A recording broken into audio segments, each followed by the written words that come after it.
This is Programming World, and I'm Talha with you. So we are going to talk about radio button in today's video. In the last video, we have talked about checkboxes, and checkboxes are usually for selecting multiple options out of multiple options. And the radio button is, however, a tool or a button that we usually use for selecting only one option out of multiple options. Okay. So let's get started with today's video, and I'm going to show you that how exactly radio button works. There is a logic behind it. We use a radio group container that makes radio button the only one radio button to be selected, that makes sure of that. Okay, so if if you put radio buttons outside of that radio group container, then the radio button is going to work quite similar to the checkboxes. That means you can select multiple options out of multiple options. So let's see how it exactly works. And some of the radio buttons, I'm gonna put them into the radio group, and while some of the radio buttons I will put outside the radio group. And when I will run my program, or when I will run the app, then I'm gonna show you that what is the difference between putting the radio buttons into the radio group, and what is the difference between putting the radio buttons outside the radio group. Okay, so let's get started. So let's go here on the widgets. Let me go to the containers first, drag out a radio group. Okay, and then go to the widgets, take this radio button and place it inside the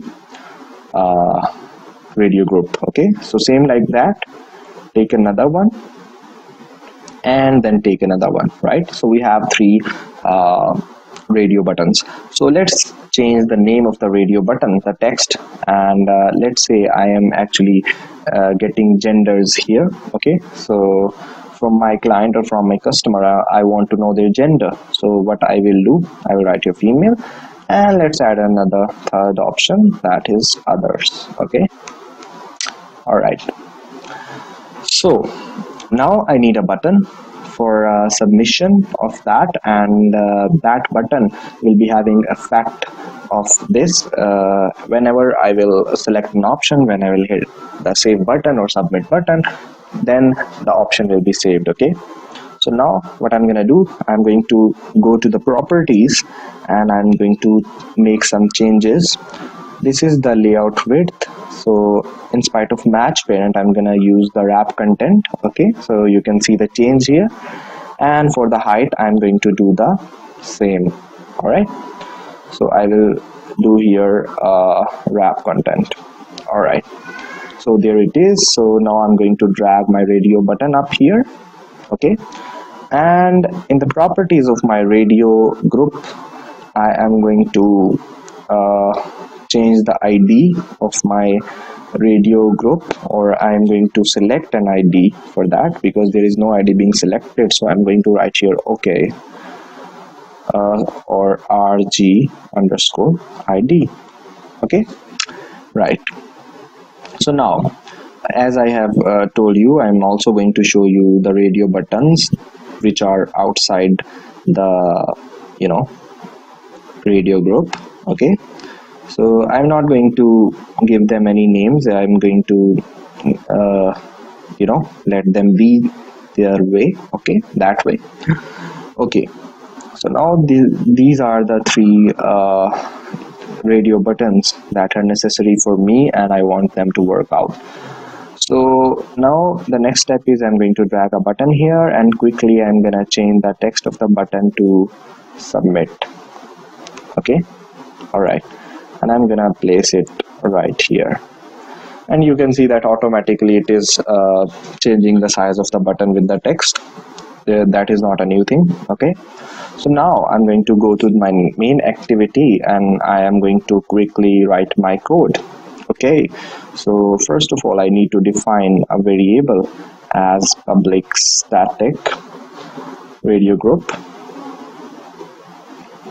Okay, right here, radio group RG, let's say RG is a variable name. And the next thing is that I need to have not exactly the 3 variables but 1, because only one option is going to be selected at one time. So I don't need to have 3 variables for 3 radio buttons. I hope you have got the concept here.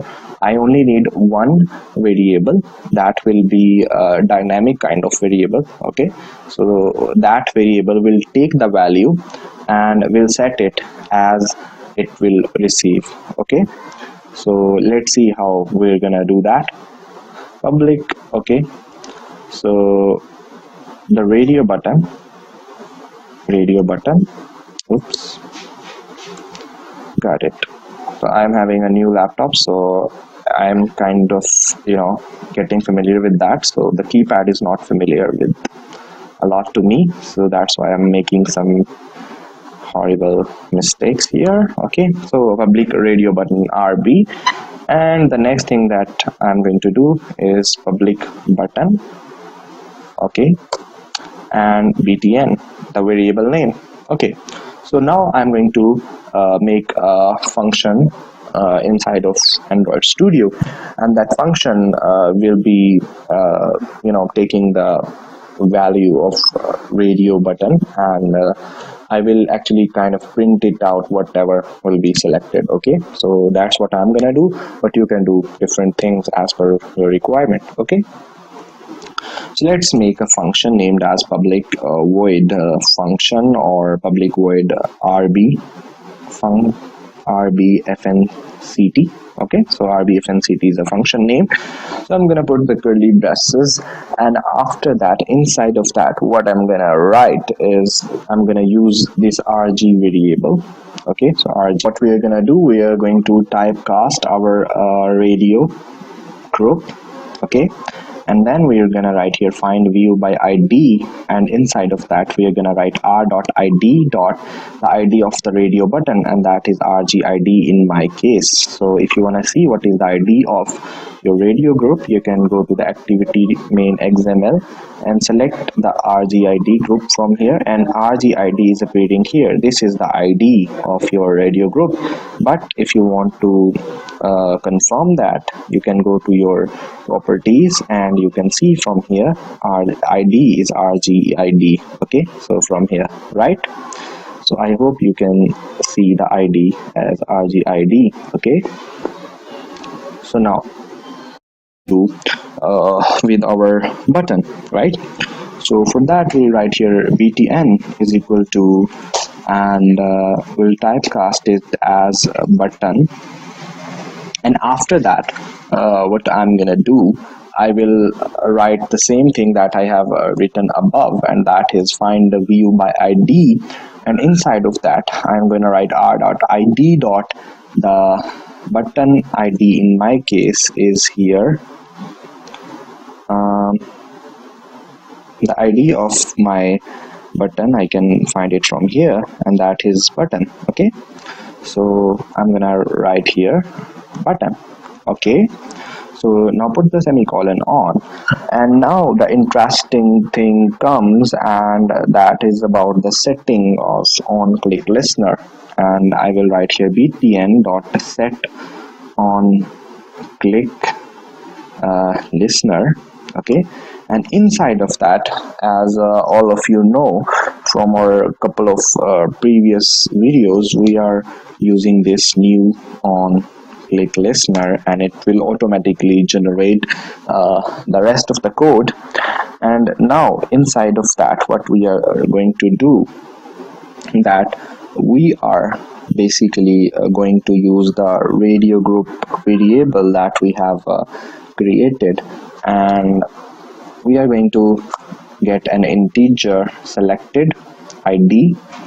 Okay, selected id that it will copy from the radio button that is being selected. Okay, then we're gonna store it into this variable, and then we're gonna use this id to print that out, and in order to know which button or which radio button is being selected. Okay, so now what we are going to do, we are going to write inside of that some code, and that is related to the rg dot get checked radio button id, Okay, so this is the function basically that we are going to use. And after that, what we are going to do, we are going to use the variable that we have created. Okay, so we are going to write here RB, that is the variable. From here you can see, okay, the radio button, and then as you know, we are going to typecast it radio button, and we are going to do the same find view by ID, and inside of that we are going to write selected ID in spite of r.id something. Okay, so now the final thing comes, and that is related to the printing it out, because we have got the checked radio button and we have also stored it into the variable. Now we need to print that out, whatever the name of the radio button is. So that is pretty simple. We usually use toast for that. Okay, so toast dot make text. Yes, okay, and inside of that, all of you know that we are going to write the name of the class, and that is main activity dot this. All right, and then I'll put a comma, and then I will write whatever I want to print out. So in my case, that is the variable, and that is RB. Okay, and RB dot get text, I will get the text, and then I will print that text out to the string. I'll make sure that it is in string, because in order to print that out, I have to make it into the string, because in some cases it could be in some other data type, and that will make a difficulty in order to print out. Okay, so now the final thing that I'm gonna write into the make text, and that is length short. Okay, toast dot length short, and now put the semicolon on, and we are done here. But before that, I think we need to write dot show. Yes, okay, so we are done here pretty much. But before that, before going ahead, before running our program, we need to pass this function from our main activity, so that whenever our activity will run, this function will be executed and we will have our output. So let's go ahead and run our program, and let's see what we have on our output. So we'll go here and I will run our program. Okay, so we'll get this Nexus 5 API 23, and we will wait for our program to run. Okay, so now you can see that our program is running quite good enough. So now if you will see that if I select one option from here, and that is male, and if I click on female, then the male option will be removed and female will be selected. All right, and same in the same way, if I select other, female will be removed and the other option will be selected. And now if I select male, this option will be removed and only one will be selected. So that is basically the theory of radio group. But on the other hand, these three check boxes are out of radio group, and if I select this, then you can see I am able to select all of them, right? So this is like checkbox, right? So the checkbox is actually work in another way, and the radio button is supposed to be worked in another way. So this is working like checkboxes. Okay, so you can add multiple radio groups in your single activity if you have some other options to select. Okay, it depends upon your requirement. So I hope you have got the concept about that. So if I select one male and if I click submit, you can see that male option is printed out, and in the same way if I select another, this is printed out, and other, it will be printed out. So I hope you have learned something new in this video, and in the next video I'm coming with the Android dialog box. Okay, so how can you print out something in a dialog box? I will show you in the next video. So until then, take care of yourself, and if you like the video, please rate, comment, subscribe, and bye for now.